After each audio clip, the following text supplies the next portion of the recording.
Hotel Villamontaña presenta.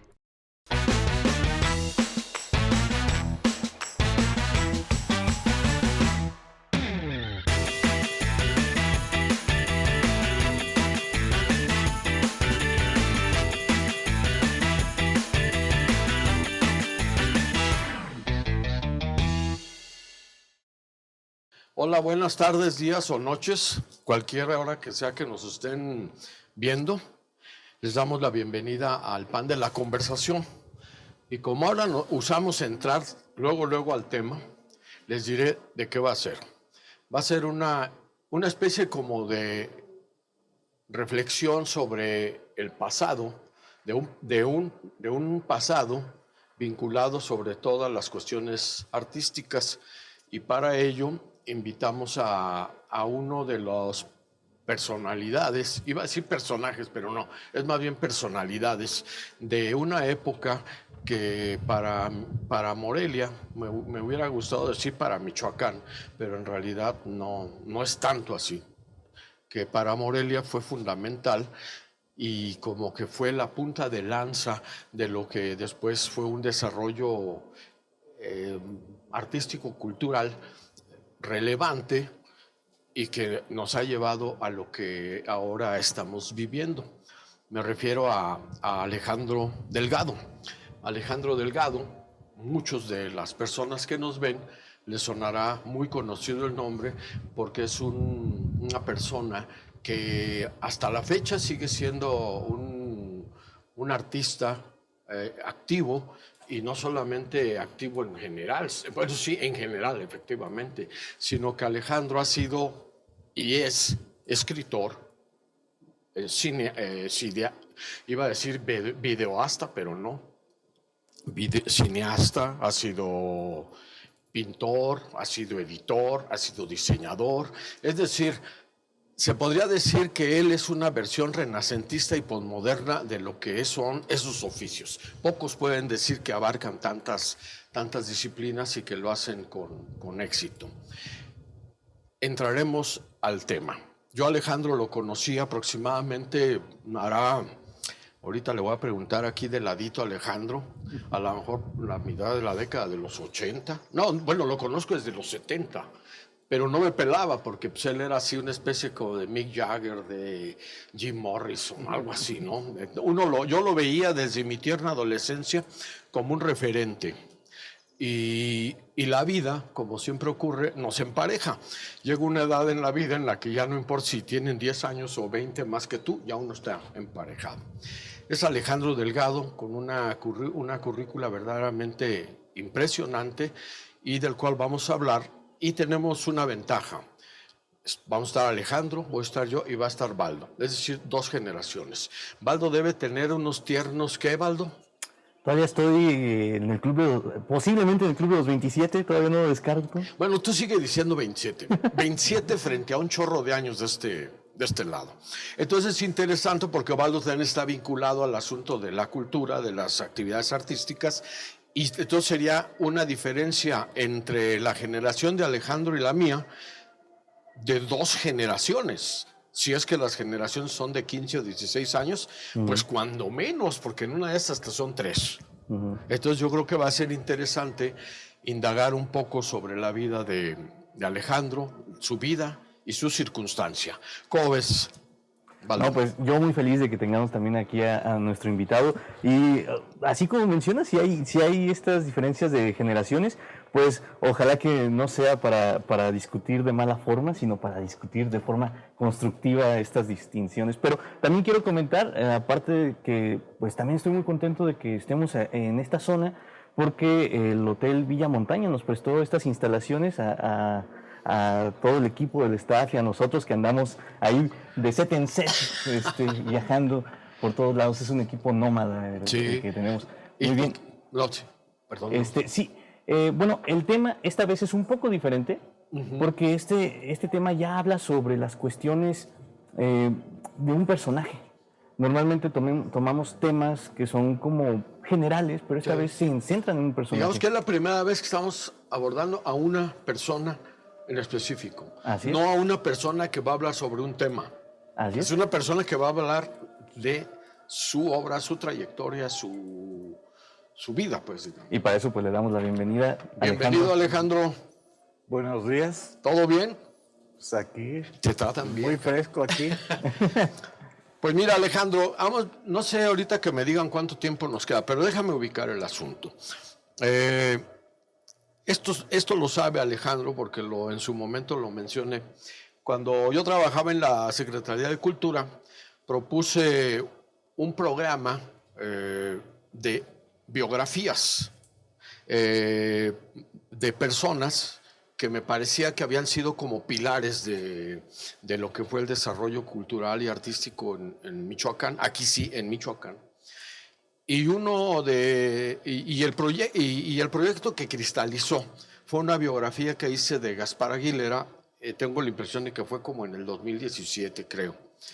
Bueno, este primer esfuerzo concretado implicaba hacer una serie de como de 8 o 10 libros de entrevistas, pero por X y Z no se pudo hacer. Pero una de los libros o de los estudios, biografías o lo que sea de esas personalidades era Alejandro Delgado. Entonces, una cosa no suple a la otra, pero me parece que tenerte aquí, Alejandro, para hablar de tu obra y para ocuparnos de tu quehacer, me parece que es una oportunidad que de alguna manera es una especie como de, no al menos, sino bueno, es una oportunidad para conocerte más de cerca. ¿Cómo estás? Pues aquí fresco, así estuviera todo el día. Sobre todo que se la pase uno bien, ¿no? Aquí en la sombrita. Sí, sí. Oye, Alejandro, para las personas que te conocen pero no saben mucho más de ti, que a veces es una referencia o a veces te ubican bien, ¿dónde naces? ¿Dónde creces? ¿Quiénes son tus papás? ¿Cómo es esa etapa desde la que empiezas a ser consciente de ti mismo, no sé, 7, 8 años, hasta cuando dices, ¿qué es lo que quiero hacer? Bueno, mira, mi padre se llamaba Joaquín Delgado, mi madre Oliva Ramírez. Mi padre era de Veracruz, mi madre de Morelia. Pues nací aquí en Morelia, en la zona céntrica. Yo siempre he sido ¿Del centro? del centro. ¿De qué parte? ¿De barrio o una calle? En la calle de Galeana fue cuando nací, pero luego parte de mi niñez vivimos en el jardincito ese que es conocido como Sor Juana. Ay, caray. De las Tarascas. Ajá. A una cuadra abajo. Ah, sí. Creo el nombre oficial de ese jardín es algo así como Héroes del 47. Héroes del 47, sí. Ah, ya. Sí, y yo nací ahí digo, yo... Ahí creciste, hasta tu adolescencia. Mis primeros años de mi niñez, etcétera. En lo que refiere a la cuestión del arte y eso, nunca me tuve que plantear en que quiero ser esto o lo No, otro. pero espérame, güey, ya en 30 segundos te pasaste como 10 años. O sea, en ese barrio donde estuviste, era una Morelia chiquita, ¿no? No sé, 100,000 habitantes. Sí, era un rancho, le decíamos que No, sí, Morelia era un rancho. No, yo nunca, fíjate que yo nunca lo vi como rancho, pero pues sí era muy chiquita ahora que me acuerdo. Sí. La primera vez que yo supe de un número de habitantes en Morelia, no me acuerdo cuándo fue, pero sí me acuerdo de la cifra, 140,000 habitantes. Pero estamos hablando más o menos de los años 50, 60. 50. ¿En los 50? 50 nací. Bueno, No, 140,000 era ya en los 60, fines de los 60. Sí, para poner en contexto, ahorita estamos más o menos como En un 1,000,000 y cacho, y 1,200,000 más o menos. Pues es obvio que la niñez transcurría de manera diferente, pero eras broncudo, te echabas tus tiros o eras así de ver el raro de la clase. Bueno, he pasado por diferentes etapas y también circunstancias. yo siempre era como en clase era como el ausente. Ajá. No porque faltara a clase, sino Ajá. porque yo estaba en otro mundo. Desde niño, desde niño dibujaba, desde muy pequeño dibujaba y también me gustaba mucho leer. Y la música, mi padre era muy aficionado a la música. Y desde niño, pues, a mí me preguntas qué hice en la primaria y yo te digo, pues no me acuerdo más que dibujar y escribir, porque desde niño también escribía. No eran versos, pero escribía cosas. O sea, ¿en tu familia había un entorno propicio para desarrollar esas habilidades? ¿O fue así como en mi caso, algo raro? O sea, se fueron desarrollando y yo me fui por el lado del arte, ¿no? Sobre todo de las artes visuales, de las artes plásticas. Ya cuando vieron que iba en serio, entonces ya no les parecía muy bien. ¿Cuándo fue? Bueno, eso fue ya como en el 67. No, me refiero, sí, bueno, está bien la fecha, pero ¿en qué etapa de tu vida? ¿Haciendo de secundaria, de...? Al terminar la prepa, Ya, grande. como en el 66 o 67, algo así, pues yo me dio más por venirme acá abajo al taller del maestro Salce, en donde yo hacía grabado y en mi casa pintaba, ¿sí? Al mismo tiempo asistía a las clases de teatro en la escuela, en la ahora Facultad Popular de Bellas Artes. En esa época fue que empecé, pues, ¿Estás hablando de una etapa de la prepa? como el último año de la prepa fue cuando empecé de hecho, no terminé el segundo año de la prepa. Era cuando la prepa era de 2 años. Ajá, sí. Hay una idea que se está popularizando mucho en los últimos años, que es sobre los primeros 4 años, ¿no? Los primeros 4 años de vida influyen mucho en cómo va a ser el futuro de una persona. O sea, de bebé a 4 años. Sí, que influyen mucho y podemos verlo, por ejemplo, con la familia de Octavio Paz, que eran, pues, generaciones de escritores y también de Justo Sierra y sus hermanos, que también hasta se agarran. Creo que, un comentario aislado sobre eso, creo que fue cuando cuando mataron al hermano de Justo Sierra, que lo mató el abuelito de Octavio Paz, fue que se prohibieron los duelos aquí en México. Pero recientemente... Neta, eso es cierto. Yo sí, no claro, sabía claro, eso. claro. El abuelito de Octavio Paz le dio en un duelo, mató al hermano de Justo Sierra y a partir de ahí se prohibieron los duelos en México. Pero hay un autor brasileño que propuso una contraidea a esto de los 4 años, que dijo, es un mito que en los primeros 4 años se desarrolle qué es lo que vas a hacer en toda tu vida. ¿Tú crees, Alejandro, que tuvo que ver el ambiente en el que estabas en la primera infancia con decidir ser un artista, o esto fue ya producto de un largo camino que se da después? Bueno, yo les decía anteriormente, yo no tuve que decidir, más bien tuve que defender lo que ya era, o sea, desde niño, ¿sí? Y esto de los 4 años, bueno, los psicoanalistas dicen diferentes cosas, diferentes psicoanalistas, ¿no? Yo creo que sí, más bien de 4 años a los 8, 10, 11, es bastante definitivo, porque en esos años es cuando tú aprendes, ¿sí? Son en la educación, en la escuela y en tu casa, aprendes o desaprendes lo que vas viendo, lo que vas viviendo vivamente, cotidianamente, ¿sí? Entonces, bueno, yo tuve que defender lo que quería, ¿sí? Incluso me tuve que salir de mi casa para poder dedicarme al arte. Pareciera que es un camino muy común entre los artistas, ¿no? Porque lo hemos repetido, que Dalí se pelea con su papá, que un escritor quiere sobresalir, pero en su casa es como la oveja negra, y son las ovejas negras. Bueno, lo que pasa es que hay un realismo brutal en los papás. Sí, es que se preocupan Dicen, por bueno, uno. ¿de qué vas a vivir? Lo cual en el 99% de los casos es una preocupación real. Si te quieres dedicar a escribir, pues nomás dime quién va a comprar tus poemas o tus cuadros, ¿no? Yo creo que es una preocupación real y a lo que dice, antes de irnos a la pausa, porque ya estamos a punto, y lo que dice Alejandro es eso, finalmente se tiene que defender y debe ser más bien una, pues yo lo voy a hacer aunque no gane nada, ¿no crees? Sí. Yo creo que tiene que ver, a mí me preguntan, bueno, ¿tú qué persigues con eso? No te va muy bien, entonces, ¿cómo haces? No se venden tus obras. Digo, es que yo lo hago por el placer de estarlo haciendo.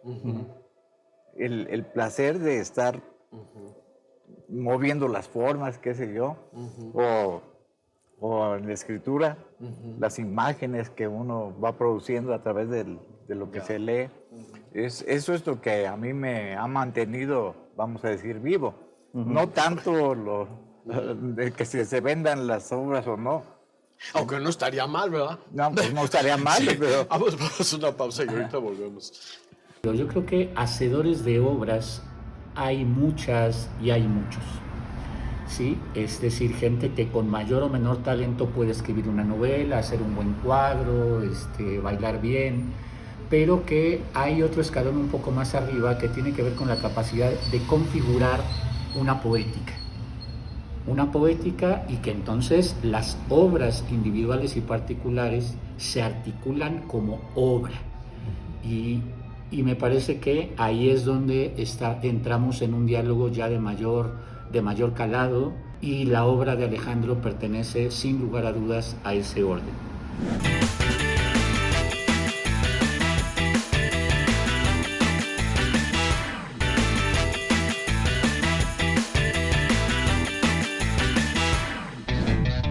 Algo que ha caracterizado pues no sé si la obra de Alejandro o la relación de la obra y la persona de Alejandro con el medio local, tiene que ver con la polémica, ¿no?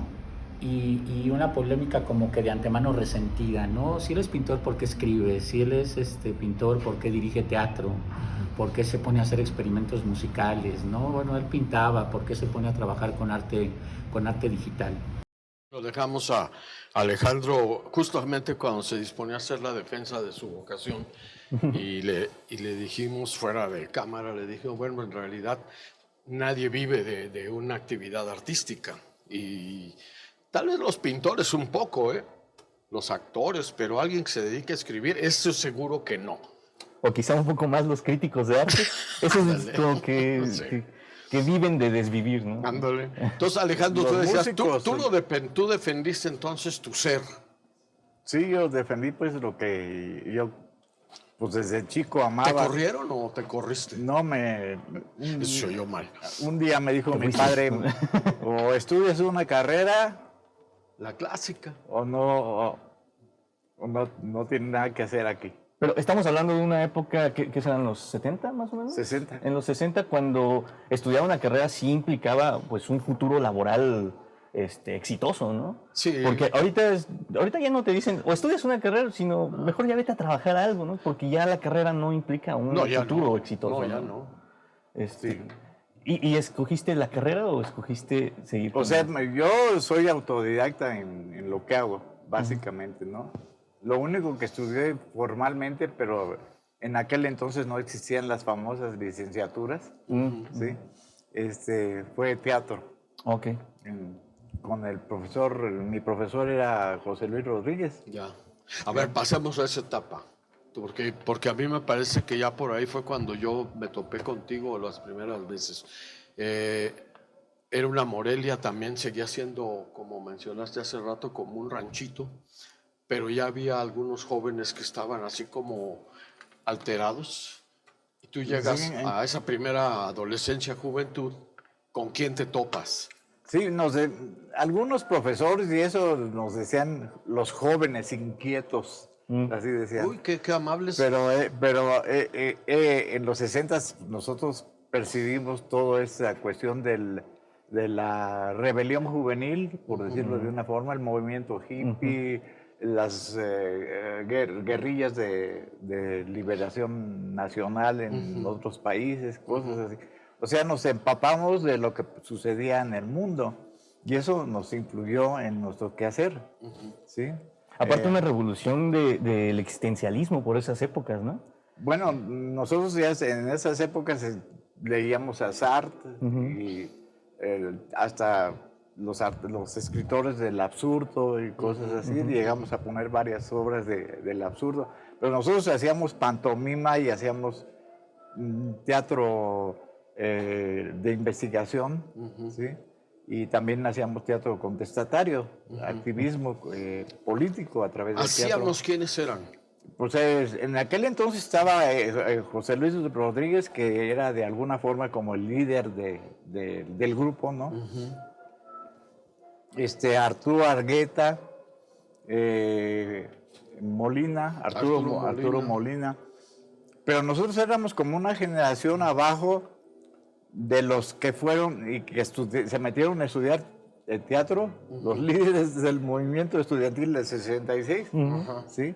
Irán Ballesteros, Cuauhtémoc Olmedo, el Lobo Nava, no sé si lo conocen, el Lobo Nava, y todos ellos se entraron a teatro a estudiar. Sería para distinguirse mejor entre las masas o qué sé yo. Pues les fue muy bien en la política. Entonces, Algunos. Sí, algunos. Y bueno, pues en esas andábamos.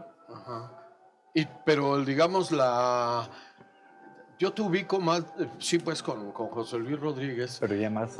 Pero ustedes eran más chicos, ¿no? Un poquito, bueno, en la época que estamos hablando, las diferencias de 1 o 2 años marcaban una gran diferencia, pero tú en una parte de los 70, yo no sé qué tan importante fue en tu vida haber decidido irte a vivir a Estados Unidos, y creo que estudiaste allá algo, ¿no? ¿Fue algo relevante en tu vida salir de Morelia? Fue en el 70 precisamente, que me fui a California, a Los Ángeles, y estudié informalmente, porque no tenía los papeles, pero sí me metí a estudiar cinematografía, me permitían... ¿Es de oyente o oír? Es que, por ejemplo, en la Universidad de la UCLA, hay la opción de que alguien puede asistir sin inscribirse y seguir. O sea, me metí a la cuestión cinematográfica, también a la cuestión de diseño, y seguí también con lo de la pintura, aprendiendo de pintores. En esa época uno aprendía muchas cosas por el movimiento que había. Ibas a una marcha contra la guerra de Vietnam y en la marcha conocías otras gentes, incluso chicanos de tu misma nacionalidad o gente de color, ¿no? Aprendí muchas cosas de aquel entonces, no solamente del arte, sino políticamente hablando también. Vi muchas cosas que tardaron años en surgir aquí. En surgir aquí. Por ejemplo, la cuestión ecológica y el feminismo. Allá yo ya lo veía en las calles, donde quiera. Hay canciones que aquí no las traducen, pero hasta de 10 Years After tiene cosas por la ecología, de cambiar la forma de producción. Déjame decir qué onda con 10 Years After, porque finalmente van a decir, ¿y eso qué es? ¿Es un grupo o fue un grupo? Yo no creo que exista. Muy importante en los 60 y la mitad de los 70, al menos, muy importante. Sí. De un grupo de rock. Sí. Entonces, para poner un panorama, ¿consideras que esa contracultura a México llegó o fue naciente como una nueva resistencia dentro de México, o que más bien la trajeron del gabacho, ¿no? Bueno, yo pienso que hay cosas muchas cosas que suceden o sucedían entonces, de alguna forma eran filtradas en México, vamos a decir, por los medios de comunicación, Televisa entre otros. Entonces tú oías el rock que tocaban aquí, que era una copia, imitación Que hasta cambiaban las letras de las Cambiaban las canciones, letras, ¿no? que había una canción de protesta de Dylan, hasta la canta. Y César Costa hasta la la canta, incorporó. actualmente la canta Luis Miguel como si fuera de él. Sí. ¿Sí? Pero esa canción es de protesta de Bob Dylan. Sí. ¿sí? O como esta de Campos de Algodón, ¿no? Que aquí le pusieron la de Busca Amor en los 60. sí. ¿no? Sí, o sea, entonces estaba muy filtrada, pero los que logramos tener más contacto con la gente de allá y yo viviendo allá, yo les mandaba acá, les escribía mucho a José Luis y a todos mis cuates, Ajá. les mandaba recortes de revistas y cosas así, lo que permitía entonces el correo, ¿sí?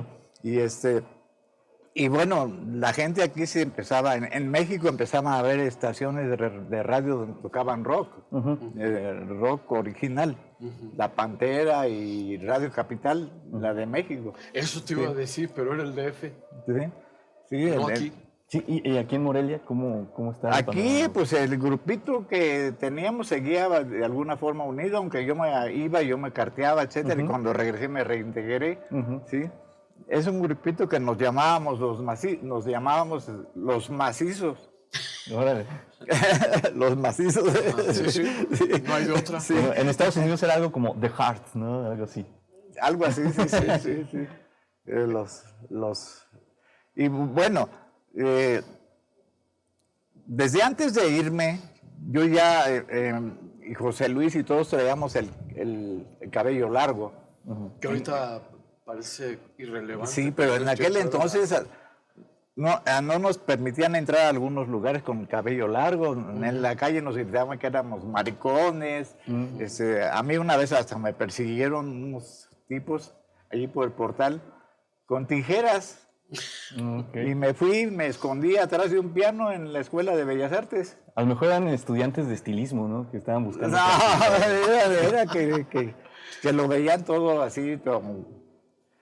O sea, había como un recelo, un odio hacia las nuevas resistencias. Fíjate que había, esa es ¿no? una buena pregunta. Yo no sé si Alejandro comparte la opinión. En esta época que estamos hablando, la diferencia de edad entre Alejandro y yo pues era abismal, ¿no? Ahorita ya no. Sí. Pero digamos que yo sí recuerdo haber sido perseguido después de haber estado en un concierto de rock Ok. por el aspecto.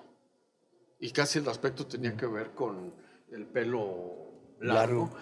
Y te perseguían. Yo no sé qué pasaba después de la persecución, porque no me atraparon.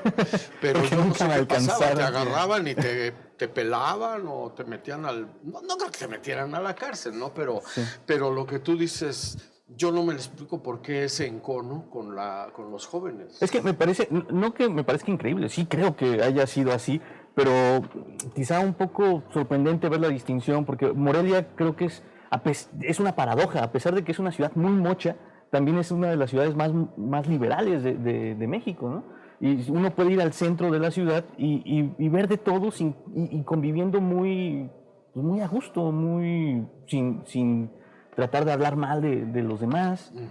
Justo en la Plaza de Armas, para todos los turistas que vienen, pueden ver una gran variedad Eso sí. de culturas conviviendo, de Eso- subculturas, mejor dicho. Eso es ahora, pero en aquel entonces no era así. Ese fue un triunfo de la lucha, ¿no? O sea, sí, después, pues ya más jóvenes empezaron a usar el cabello largo y a escuchar el rock. Y ya pues hasta hubo estéticas. Sí, Para hacerte sí, el corte especial. sí. No, las estéticas vinieron ya mucho después. Sí. Sí. Antes eran las vil y vulgares peluquerías. de barrio. Sí. Con el peluquero que era el platicador y el que sabía de política y de todo eso. Pero fíjate, en la Pero se época sabía que tú solo dos mencionas, cortes, ¿no? este enterarse de lo que estaba pasando en el mundo era un proceso larguísimo.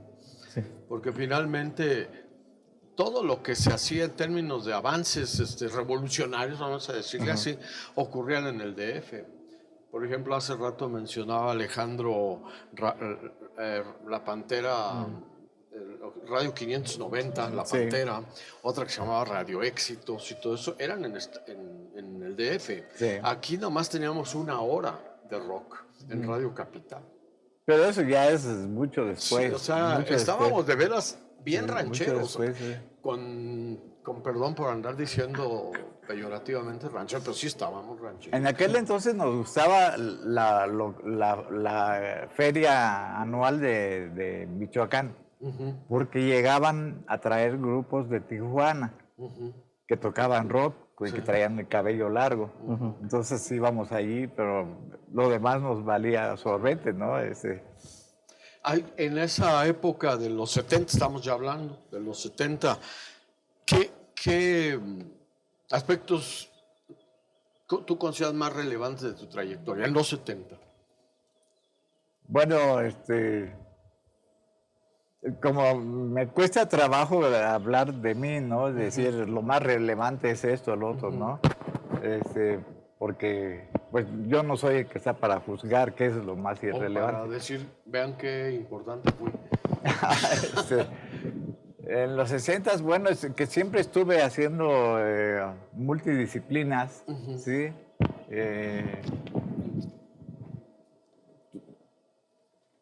Por decirte de alguna forma,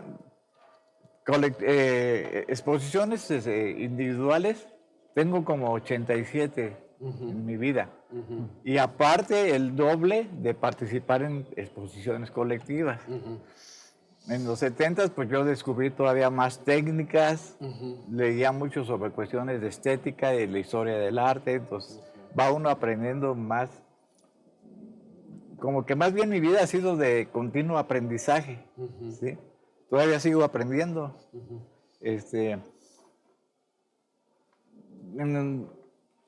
Hice cosas que aquí causaban resquemor de alguna forma. Por ejemplo, yo empecé a exponer collage y a la gente se burlaba, ¿no? ¿Eran recortes o...? Sí, eran recortes. Yo recortaba figuras y hacía una composición, los pegaba. Todavía no había print. Todavía no había print, era con resistol ahí, haciendo embarres y todo. Y bueno, también empecé a utilizar el aerógrafo. Me criticaban mucho que esa era una técnica gringa, que quién sabe qué. Le digo, ¿cómo va a ser gringa si aquí pintan con aire los automóviles? ¿Sí? Incluso en aquella época pinté un automóvil de un señor que tenía una tienda de materiales para artistas. Y le gustó la idea y le pinté su automóvil, el primer automóvil que se pintaba, a lo mejor en la República, no sé, porque yo no sabía de otro. Entonces, Y tampoco no sabías de pintar coches. No, aprendí muchas cosas de las técnicas del aerógrafo, vienen de haber visto a los que pintan los carros. Incluso hay una experiencia bien interesante. Se dice, por ejemplo, que del graffiti, mucho y que empezó en el Distrito Federal, y no es cierto, empezó aquí. En Morelia. En Morelia. Y fueron de los chavos que pintaban automóviles. Ya. Incluso hubo un mural que hicieron una noche, quién sabe de dónde sacaron la conexión para las bombas de aire. Y en un costado de San Agustín hay una callecita que pega a la casa del estudiante y la otra pega a Basoro. En esa hicieron en una noche un como mural graffiti con pistolas de aire y con pintura de... ¿Sí?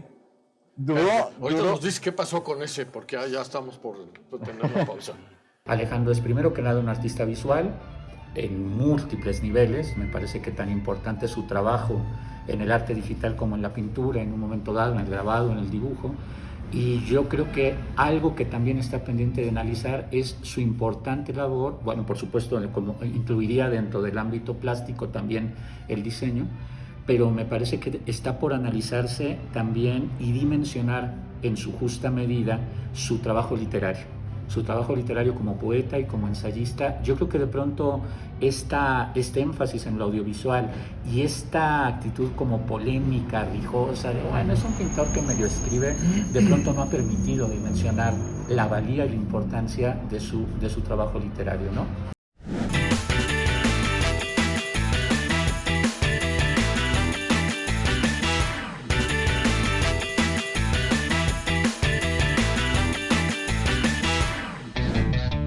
la hora de meterte a dialogar con el planeta delgado, el universo delgado, el archipiélago delgado, como lo queramos llamar, uno se da cuenta de que hay una pertinencia en cada una de esas estancias, independientemente de el menor o mayor mérito técnico, el menor o mayor dominio de la disciplina. Hay algo que Alejandro está buscando.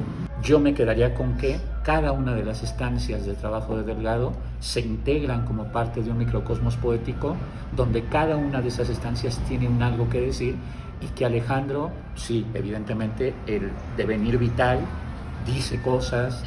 Y bueno, Alejandro, nos dejaste aquí colgando sobre algo que era pues muy interesante, sobre el primer graffiti que se hizo, o dónde se originó el graffiti. Mencionas que fue aquí en Morelia, sí. Pero me dio mucha curiosidad, antes de que nos fuéramos al corte, ¿qué habrá pasado con ese graffiti una vez que lo hicieron? Porque dices que lo hicieron en la noche, ¿no? Mira, eso fue como a principios del 66.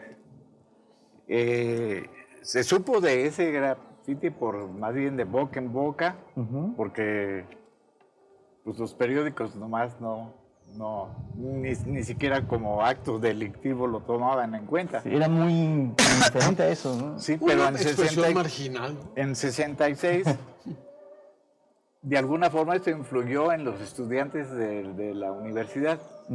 Cuando llega el momento de 66, empiezan ellos a pintar las paredes con consignas políticas, revolucionarias o como quiera llamársele. Y uno que otro pintaba algunas figuras, etcétera. Eso fue en 66. ¿Entendido todavía como muralistas o ya como una nueva técnica de...? Bueno, es que se fundían los conceptos de muralismo y graffiti. O sea, no había, de aquí para acá es muralismo, de aquí para acá es... No hay como se ponen ahorita de repente algunos artistas, ¿no? Sí, sí. O sea, no hay, se convierte en leyenda. Sí, de alguna forma, sí. Y luego, por ejemplo, ya en los 70s, cuando ya participábamos con muchos amigos y en movimientos estudiantiles, sí hacíamos como murales. Incluso llegamos a hacer algunos murales en la cúpula de la Casa de la Cultura. Nos subimos hasta arriba y pintamos ahí, pero nosotros éramos ya de entonces algo de ecologistas de la arquitectura. Nosotros pegábamos con engrudo papel y encima pintábamos murales con fragmentos de poetas revolucionarios, ¿sí? Y lo hacíamos porque sabíamos que se podía deteriorar las baldosas que hay allá arriba de... Hay un libro de Fernando Benítez basado en hechos reales de aquí de Michoacán, el de Tajimaroa, el de Agua Envenenada, donde retrata cómo toda la corrupción que había en Tajimaroa, llegando casi a una dictadura por parte de un hacendado, ¿no? Y son precisamente estudiantes de Morelia quienes van y hacen una revolución social, incluso atacando al gobernador, y es más o menos por la década de los 50, me parece. Creo que a fines de los 50. Sí. Es una novela que se desarrolla en Ciudad Hidalgo. Sí, es un pueblo de Tajimaroa. Se llama Tajimaroa. Ajá. Eso reflejaba cómo era la actitud juvenil ante el gobierno. ¿Tú consideras que este grupo de los macizos eran incómodos para el Estado? Mira, yo a veces he tenido la percepción de que, y en eso estoy muy de acuerdo con Vargas Llosa, de la dictadura transparente o la dictadura perfecta. O sea, dales a todos un cachito y los mantienes... que no se pasen. Que no se pasen de la raya. Yo creo que, aunque en algunas épocas sí nos persiguían más bien por cuestiones del gobierno del Estado, pero el gobierno federal como que ni se mutaba, ¿no? O sea, eso pasa en Morelia. Sí, sí. Como así. En Cuautitlán. Sí. Pero ¿crees entonces que de cierta forma fueron como adquiriendo que los artistas se fueran uniendo a las filas del gobierno, dándoles plazas, o tal como lo decía Vargas Llosa, ¿no? Dándoles trabajos? Maiciándolos, como decía Porfirio Díaz. Y ya de esa forma ya no eran tan contestatarios ante las acciones Bueno, gobierno? eso no nada más se ve en esa época, yo creo que eso se ha visto en toda la historia de México, ¿no? Sí. Que el Estado siempre de alguna forma a unos que no son tan peligrosos, a los que son realmente peligrosos, Hay otras tácticas. hay otras tácticas, los desaparecen o de plano los mandan matar, como ha habido en la historia incluso contemporánea de México. Pero algunas sabe el Estado en qué espacios no van a pasar de allí. Ujú. O sea, que los considera que algunas cuestiones son inofensivas y que no le van a hacer nada daño ni a él ni a la gente. Ujú. Y las permiten de alguna forma, ¿no? Sí. ¿Alguna forma de que, aparte del poder político que de repente puede llegarse a incomodar, hay, digamos, que un gobierno adicional en México? Porque pues, el 75% de la población mexicana hoy en día es católica todavía, ¿no? Y en su época me refiero, supongo que mucha más. ¿Ustedes como artistas revolucionarios creen que incomodaron a estas, digamos, situaciones religiosas? Mira, cuando en algunas ocasiones, en lo personal y por ejemplo, Losada de un pintor, expusimos desnudos Okay. en algún museo. ¿Desnudas las pinturas o sí, ustedes? Porque no, si eran ustedes, entonces entiendo perfectamente. Dibujos y cosas así. Y que no eran No eran lascivas ni No eran ni transgresores, a lo mejor, o sí. No, pero se juntaron una serie de mujeres de una, ¿cómo se llama? Una asociación religiosa. Peinado de Silvia Pinal. Comunidad cristiana y no sé qué tanto. Y le mandaron una carta al gobernador que por qué permitía que se hicieran esas exposiciones, etcétera, etcétera. ¿En dónde fueron las exposiciones? En el Contemporáneo fueron y en el museo, el ahora Museo Regional del Instituto Nacional de Antropología Histórica. Qué paradójico, ¿no? A ver, hay que, si no, no vamos a llegar a lo actual. ¿Cuáles eran los polos institucionales donde se llevaba a cabo la actividad cultural en esa época? Porque digamos que a partir de que Cuauhtémoc Cárdenas hace el Instituto Michoacano de Cultura, que es el antecedente de la Secretaría de Cultura, ¿dónde se juntaba la banda para hacer? Mira, yo creo que una cosa que hay que entender es que hay dos formas de ver la cultura. Una es la cultura como del orden de la tradición, etcétera, ¿sí? Que a muchos luego nos llega a parecer estática, que ya no dice nada. Y la otra es la cultura viva. Incluso por las épocas, Monsiváis hablaba de las culturas vivas. Se refería a las culturas que surgían en ciertos ámbitos institucionales o extrainstitucionales de artistas, de escritores, etcétera, etcétera. La cultura tradicional, incluso los muralistas y otros llegan a formar parte de la cultura tradicional, que era la cultura respaldada por el gobierno. En casi todos los edificios hay murales de Siqueiros, de Rivera y de Orozco, Sí, claro. y de otros. En el 67, no recuerdo si 67 o 68, cuando rompe con eso José Luis Cuevas y que hace el mural efímero en la zona rosa. En la zona rosa, ¿sí? Eso despierta más a los jóvenes de entonces y empiezan empezamos a hacer diferentes actividades públicas fuera de la institución. ¿Sí? En la actualidad sigue habiendo la cultura viva, pero no es necesariamente institucional. Yo creo que la cultura viva es más fuera de las instituciones que dentro de las instituciones. Las culturas dentro de las instituciones, pues para nadie es secreto que está formada por mafias de artistas e intelectuales y burócratas. Se Y sociedades de autores y de Sí, Que se enquistan. se enquistan en las instituciones y ellos son los que se publicitan, etcétera, etcétera. Pero no tiene mucho alcance lo que hacen. ¿Sí? Como que se conforman con lo que hay más aquí, que ¿no? en su élite, en institucional, ¿sí? Pero las culturas vivas son los pintores que, sí, ocasionalmente algunos son escuchados y los promueven o algo, pero la mayoría están fuera de ese ámbito, ¿sí? Entonces, cuando alguien dice, bueno, es que a mí ya me publicaron en Tierra Adentro, etcétera, y tú le dices, pues eso es de la institución. Sí. ¿Y quién lee Tierra Adentro? ¿En dónde la venden o lo regalan? Nadie. Y te dicen, quiero destruir al sistema desde tierra adentro, ¿no? Sí.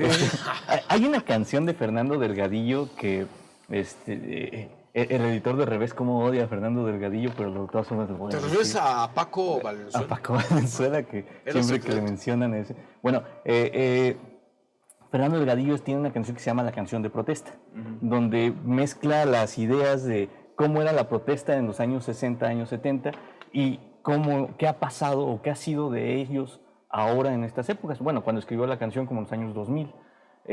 Y decía cómo es que la transición de los revolucionarios fue cortarse el cabello, ponerse camisa y corbata y regañar a los nuevos revolucionarios.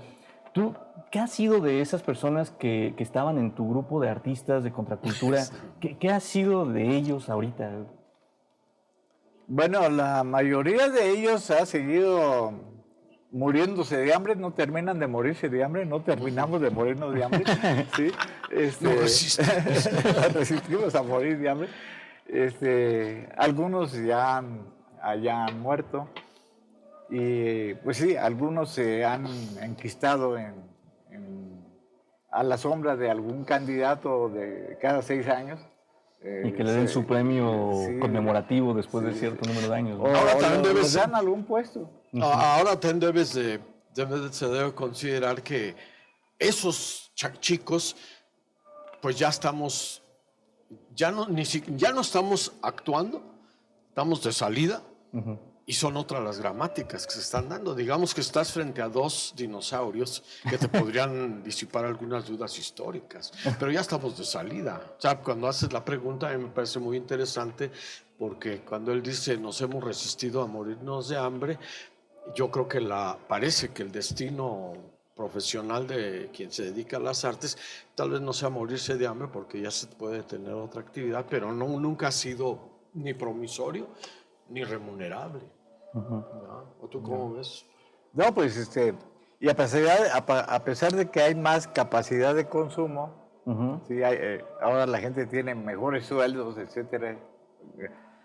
El arte, o sea, lo que tiene que ver con algo que se comentó, algo de pintores que trascienden en su comunidad. Aquí hay pintores que venden obra, que viven de obra. Pero son pintores que pintan una catedral, ¿sí? Y si tú tienes una casa enfrente de la catedral o un restaurante, compras el cuadro de la catedral y lo pones ahí. Sí. Es medio absurdo. Que ahí en las taquerías está el lago de Pátzcuaro, ¿no? Sí, entonces hay pintores que de eso viven. Hay pintores a los que les encargan retratos de alguien, de una persona, y que son buenos pintores con la técnica, pero que innoven o propongan algo diferente, no. Okay. No, generalmente los que sí viven de eso es pues arte, vamos a decir, al alcance de la mano Pero pareciera entonces que hay 2 caminos, ¿no? El decidirte, por ejemplo, desde el ámbito de la escritura, ser escritor de domingo, como dice Alejandro Zambra, o aventarte directo a escribir pese a todo, ¿no? Lo mismo veo que en las otras artes, pareciera que hay 2 caminos. Tengo un trabajo y ya por las tardes este trabajo me deja energía suficiente para pintar, por ejemplo, pero pareciera como que no termina de ser un artista completo. Entonces, sí es cierto que hay 2 caminos, el aventarte de lleno o el ir más mesurado. ¿Tú qué preferirías? Mira, yo creo que la mayoría de los que sobrevivimos al hambre hemos tenido que alternar trabajaba en otra cosa, qué sé yo, para vivir y pintar en las tardes o qué sé yo. A los músicos no les va tan mal, fíjate. Es que no, en una Siempre, noche ganan siempre habrá bastantito, ¿no? un transporte público que les permita ejercer No, su pero es que en una sola noche No. un grupo de músicos puede Tenemos que ganar hacer un esfuerzo de bastante. síntesis brutal, nos queda un minuto. No sé si fue como amenaza, pero ya me intimidé, ¿no? Alejandro, me gustaría también que nos contaras un poco sobre qué opinas de los nuevos códigos de arte que hay. ¿Qué te parecen? Por ejemplo, ahora se están usando nuevas tecnologías para esto. ¿Crees que son buenas propuestas? Y queda un Bueno, minuto. yo creo que más bien todas las tendencias que ha habido tienen expresión ahora tecnológica. La tecnología en sí, por sí misma, no ha creado nada. Okay. Siempre es un humano el que está detrás de la tecnología. Y yo he hecho últimamente mucha obra tecnológica, digital, Okay. porque eso me permite, pues, y ya no embarrarme de las manos de pintura o qué sé yo, y los materiales están muy caros cuando lo puedo hacer en una pantalla. Sí.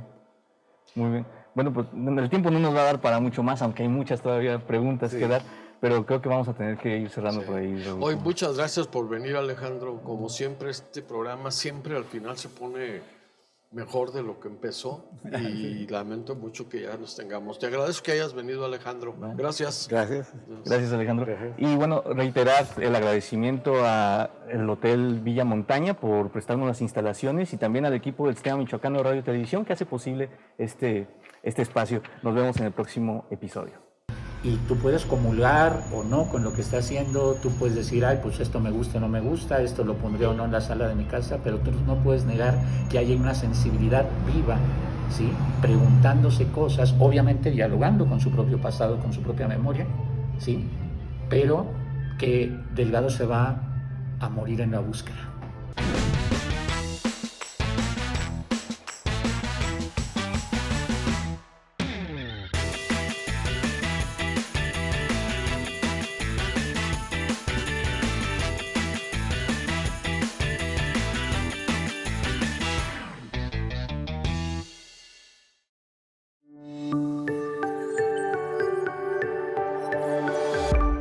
Sistema Michoacano de Radio y Televisión presentó